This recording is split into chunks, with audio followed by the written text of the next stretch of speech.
Hello guys, andito na naman tayo ngayon sa aking mga alagang manok. Ayan guys, magandang araw po sa lahat kung saan man kayo sa daig, sa ibabaw ng mundo. Ayan guys, nangingitlog na naman yung isa. Yung isa papasok na rin yan. Ayan, may bantay pa silang isang tandang pinaka security. Saka ito, mangingitlog na rin yan. Nakapila. Ayan, hintayin natin lumabas yung kanyang itlog.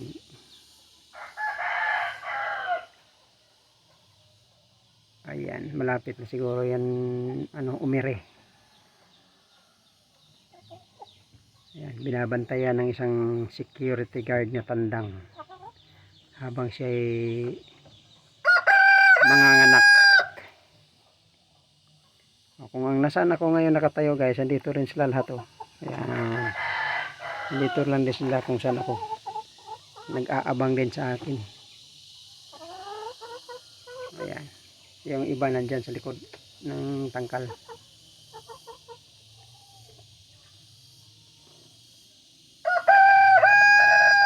Ayan yung isang tandang panay tilaok. Kok kok kok kok kok. Ayan,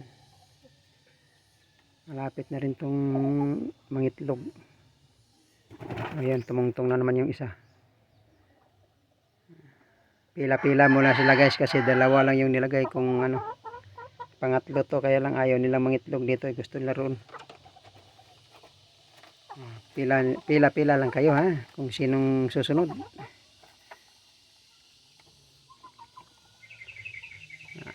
Ayan sila guys, nakapila. Habang kasalukuyang umiire pa yung isa.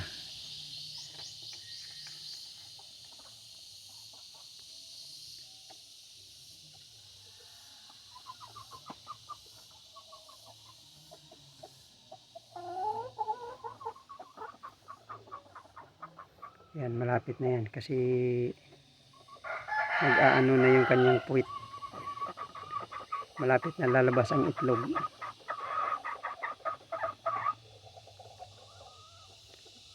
So guys, kung sino yung gustong mag-order ng sisiw, pwede na kayo mag-order. Mayroon na akong pinapalimliman. Kung gusto niyo mag-alaga ng Rhode Island. Yan, hindi to marunong maglimlim. Pinapalimliman ko ang itlog nila ng manok kong Bisaya.